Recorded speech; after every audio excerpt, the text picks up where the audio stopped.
Bonjour et bienvenue. Nous sommes au Lac Rose en ce moment, ce dimanche 28 mars 2021, pour assister à la reprise du championnat national de motocross organisé par le club Sénégal Motovert en partenariat avec la Fédération sénégalaise des sports automobiles. Après une longue pause, nous nous retrouvons sur la piste pour partager encore et encore des moments de pure folie.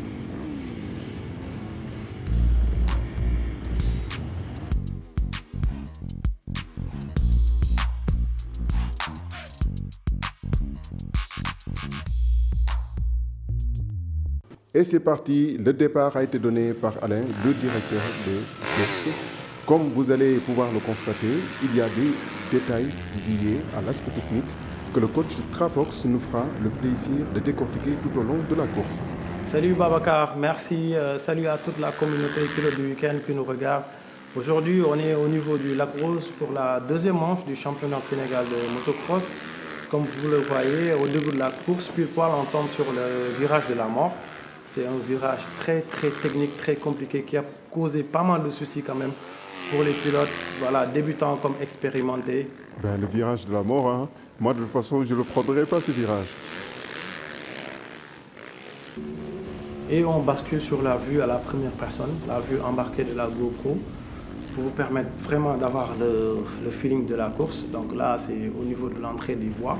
C'est ta caméra, celle qui est embarquée. Tout juste à la sortie des bois, il y a un petit virage là qui n'était pas très compliqué certes, mais où il fallait mettre des gaz. Donc là, on voit les belles bagarres, Mao qui passe devant, Johan, voilà, ça c'est Malik, Hugo, c'est ça. Oui, mais c'est quand même fou de voir tous ces pilotes-là qui ont la hargne à vouloir être devant. Et la partie là où il y avait un peu de hoops, des dénivelés, et 5-7 minutes après le début de la course, on voyait que les gars commençaient à avoir le rythme, ça commençait à accélérer très fort. Comme vous le voyez sur les images, la sortie des bois, ça pousse, ça donne des coups de gaz, donc les bagarres avaient déjà démarré, tout le monde était dans son élément, comme vous le voyez. C'est vraiment passionnant. Ouais. Là ça pousse, les pilotes commencent à mettre du gaz. Et Sadri, il a calé un peu, ça fait partie de la course, hein. On cale, on tombe, on se relève. Là c'est la partie où Mao est passé devant Hugo, puis quoi, parce qu'il était devant quasiment toute la moitié de la course. On aperçoit Johan avec sa YZ 450, Malik. Oui, les Johan et consorts, ils étaient devenus fous à un moment. Hein. Voilà, ils sont inarrêtables ces gars-là. Voilà. Donc c'est ce qui rend un peu la course époustouflante. Comme vous avez vu à travers les images et comme Paul nous a dit, nous allons vous laisser quand même quelques temps, histoire de découvrir les autres images, voir quelles prestations a été livrées par ces pilotes.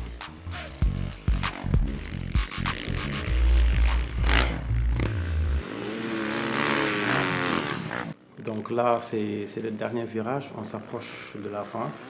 Les bras commencent à être vraiment très fatigués. Donc vous voyez, là on accélère vers la montée. Donc c'était vraiment une course très palpitante avec de belles bagarres. Vous apercevez Alain qui hoche le drapeau noir et blanc pour signaler la fin de la course. Dans l'ensemble, ça s'est super bien passé quand même. Ça s'est super bien passé. On s'est vraiment fait plaisir. On a pu gérer la course et garder bien entendu des réserves pour la seconde manche qui n'allait pas être donnée vu tout ce qu'on a pu fournir lors de la première étape. Très bien, hein, très bien. Nous venons d'assister à la fin de cette première manche. Et nous allons faire un petit tour que vous voyez les personnes qui sont venues supporter les pilotes, ceux qui remettent du carburant et ainsi de suite. Donc vous voyez ces éléments-là, des check-up, des personnes qui sont passées voir les pilotes, les encourager. Et de ce côté-là, on peut voir un peu plus loin, donc il y a Mao, donc il me fait un petit coucou, des déhanchés par-ci par-là, donc sous le parapluie. Il y avait du beau monde, comme on vous l'avait dit, mais surtout, on a apprécié la prestation des pilotes surtout. Hein. Donc maintenant, nous allons nous préparer à attaquer la seconde manche et voici les pilotes qui se préparent. Eh bien oui, hein, comme vous avez dit, hein, La seconde manche est sur le point de démarrer et le départ a été donné comme vous voyez. Mais qu'est-ce que c'est magnifique tous ces pilotes-là qui prennent le départ en même temps. Ouais. Donc là, on est à la caméra embarquée de Trafox. Donc il montre un peu le tracé. C'est à travers même cette caméra embarquée qu'on découvre le tracé. Yes, Babacar. Le tracé, moi j'avoue que c'était pas très difficile. C'est juste qu'avec la reprise, on peut comprendre que c'était compliqué pour certains pilotes. Ouais, Hugo qui prend le virage. Hop, des troncs d'armes. Bah, c'est normal, des chutes, il y en a. Heureusement, plus de peur que de mal. Eh bien oui, hein, j'espère que vous le partagez aussi bien qu'avec moi. Tous ces coups de gaz que vous entendez, le ronronnement des moteurs, ça montre que ça, ce sont des motos qui ont été préparées avant la course. Ça fait très plaisir. Bah oui, les motos, c'est important. Si on n'a pas une très bonne machine, c'est difficile de terminer les courses. Le sable, c'est très dur. Vous voyez tout ce qu'on fait endurer aux motos. D'où l'intérêt d'avoir une machine impeccable. Une petite descente par-ci, par-là. Ouais, j'aimais bien cette partie pourtant.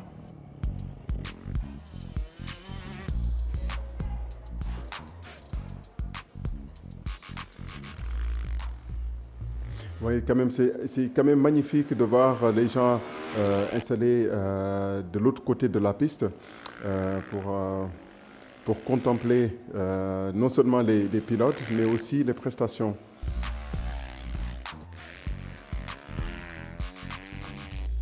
Si vous remarquez bien, vous allez voir qu'il y a une suite, entre les pilotes. Donc d'un coup, pour le moment, on n'avait pas Mao. Donc on a Johan, on a Hugo, et ainsi on a toi, Trafox.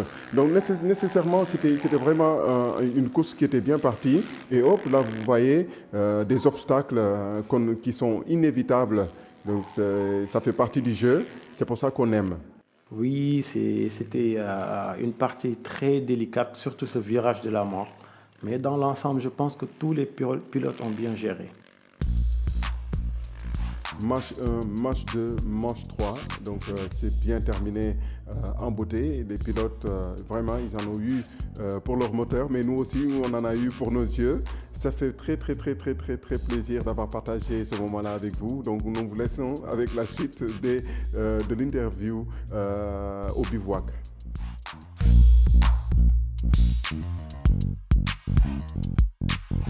Les supporters qui sont venus supporter leurs pilotes, mais également pour acclamer le vainqueur. Sans plus tarder, nous allons en interroger quelques-uns.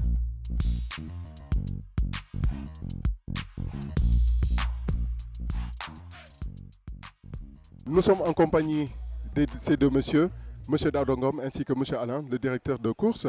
Donc nous allons leur poser quelques questions par rapport à la préparation après cette pause depuis novembre. Nous sommes le 28 mars 2021. Alors que pouvez-vous nous dire sur l'ensemble de la course aujourd'hui, de cette première journée? Eh ben, belle journée, déjà ça fait plaisir de pouvoir reprendre. Donc on va remercier le ministre des Sports qui nous a permis de reprendre nos activités. Avant même d'analyser la course, on peut dire que vu le nombre incroyable de spectateurs, tout le monde attendait cette reprise avec grand plaisir. Et on peut observer depuis un an quand même qu'on a un niveau de plus en plus élevé, pas seulement en tête, pas seulement les pilotes de tête, mais tout le monde a cœur de s'entraîner pour relever le niveau de ce championnat. Et on a un plateau, vraiment, je regarde les chronos au fur et à mesure, donc tout le monde s'améliore et ça pousse derrière et ça c'est très bien. Ouais. Très bien. Alors, au niveau de la première manche, de la deuxième manche, de la troisième manche, donc pour la première, nous avons vu qu'il y a eu beaucoup de tensions et il y a même des pilotes qui ont du mal à prendre certains virages et consorts. Donc, à quoi vous attendiez-vous au niveau préparation, au niveau des pilotes?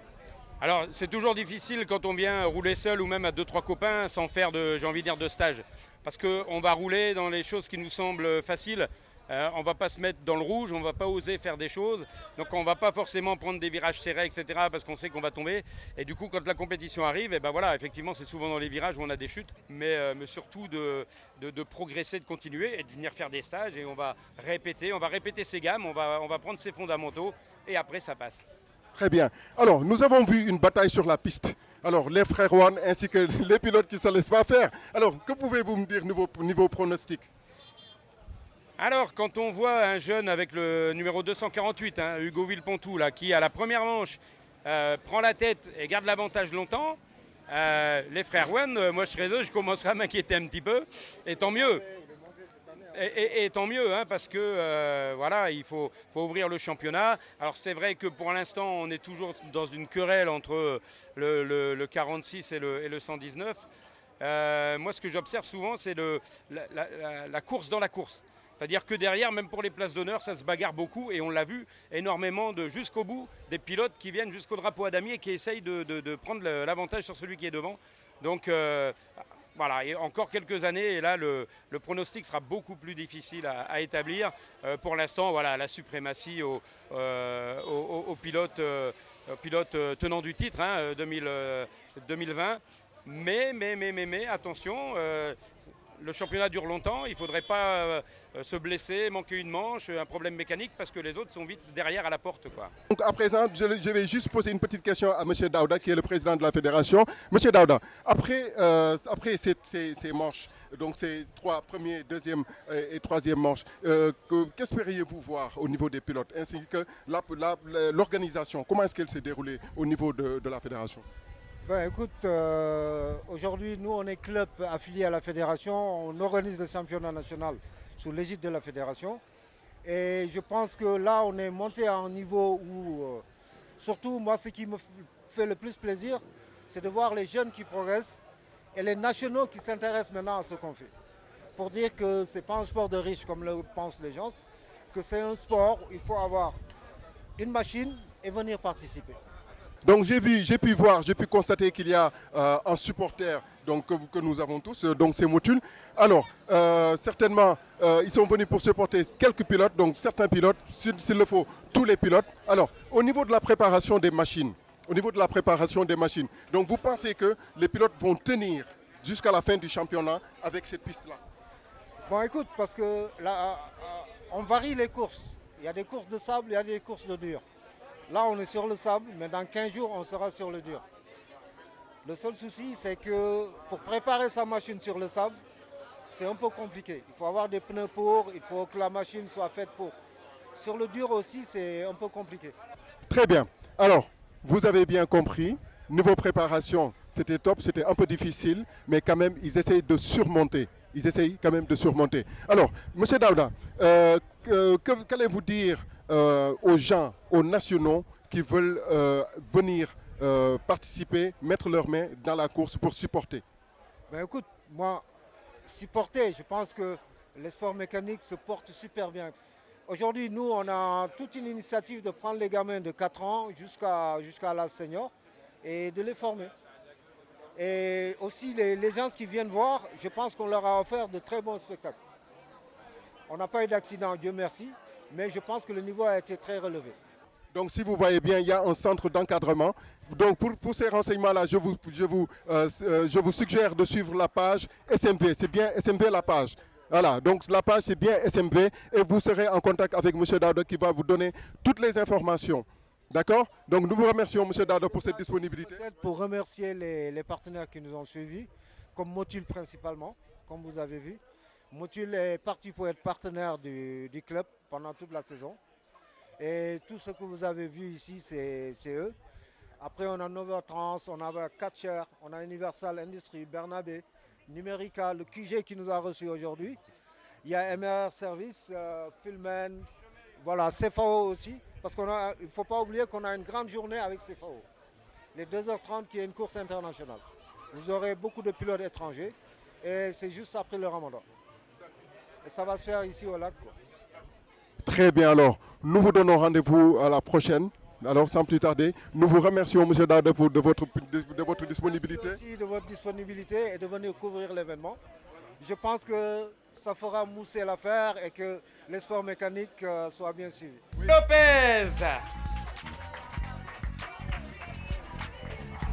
cinquième pour sa première participation. Tous les autres pilotes roulaient en 88 cm3. Lui est roulé en 65 cm3. Il a vu que le champion en titre avait un surnom. Vous le savez, Stéphane Won, on l'appelle Mao. Lui s'est donné aussi son propre surnom. Je vous demande d'accueillir Pikachu Amir Abdallah, alias Pikachu. Première participation, il est donc 5e. Eh oui, bravo, bravo. 4e, le numéro 76, Noah Diallo. Allez Noah. 3e, donc il va monter sur la plus petite marche du podium, mais il monte sur le podium. Le numéro 17, Ismaël Thiam.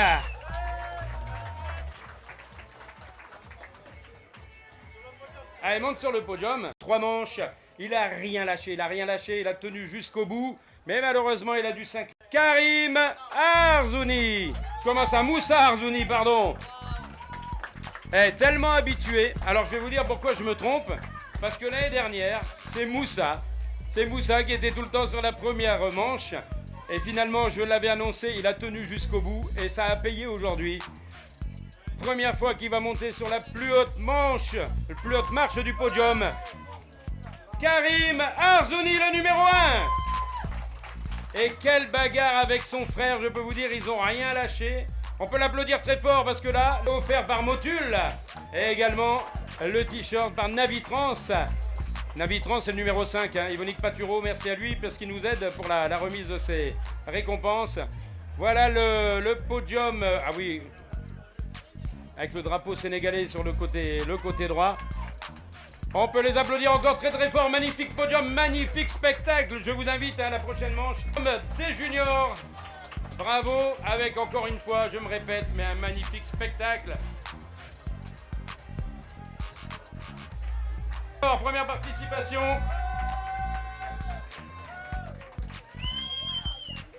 Deuxième de cette journée au niveau classement rookie.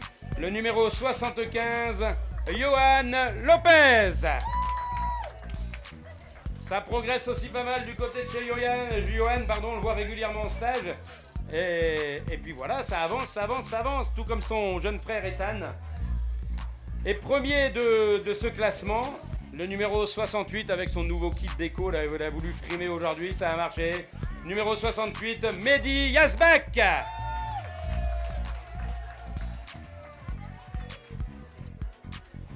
On va les retrouver tout à l'heure au classement Scratch, bien sûr.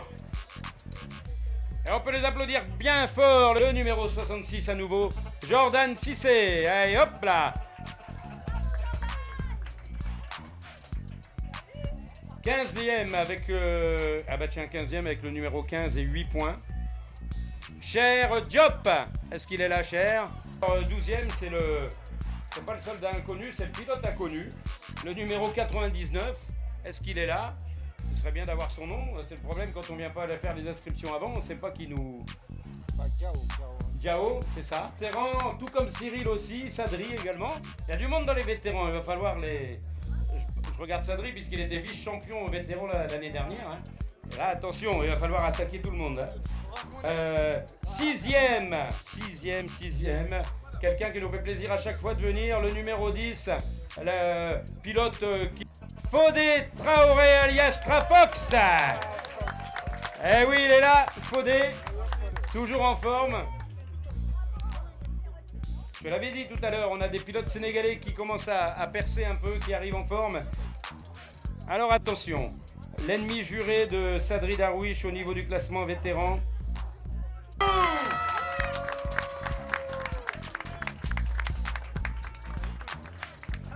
Eh oui, Hugo. Ça va de mieux en mieux avec Hugo. Il maîtrise de plus en plus sa catégorie. Il est en 250 de temps, c'est ça Hugo? Voilà, en MX2. Et puis maintenant on arrive aux incontournables. Anouane.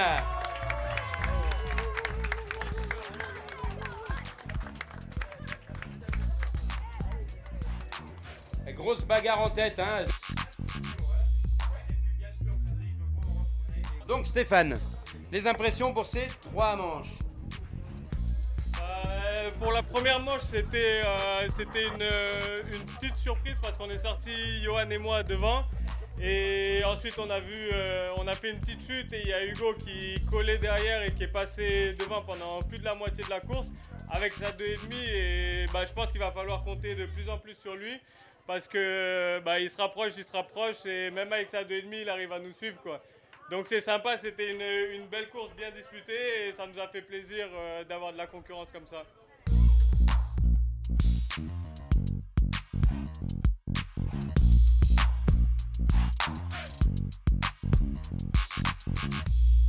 Je suis tellement content de pouvoir vous présenter.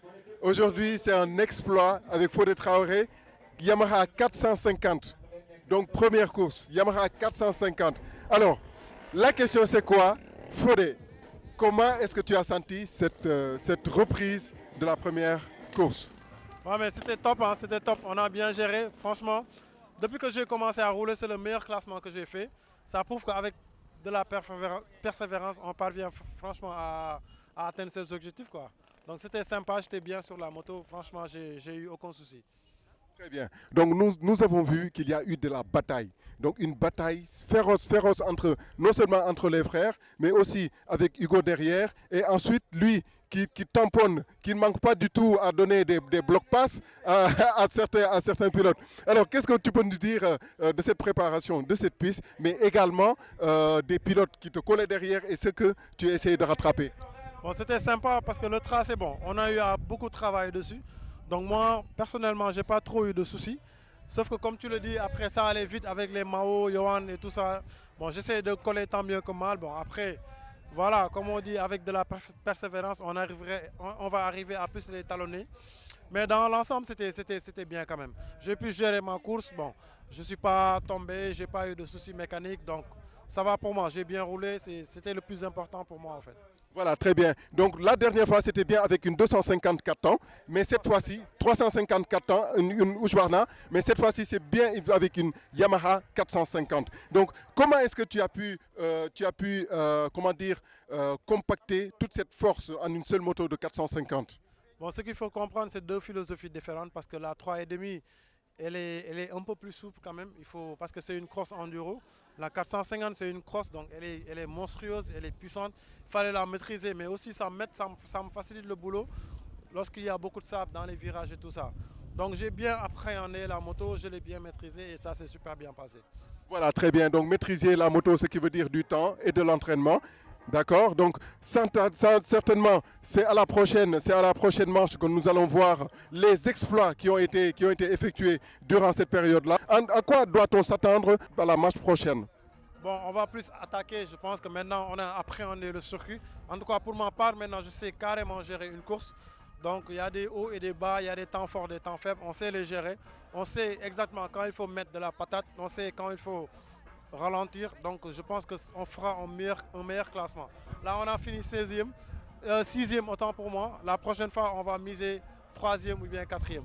Mais pourquoi pas le premier? Alors, bien sûr, donc on se donne rendez-vous la prochaine fois et d'ici là je vous dis c'était bien avec Fodé Traoré qui a fini 6e du classement général. Nous vous remercions et nous donnons rendez-vous la prochaine fois. Merci, à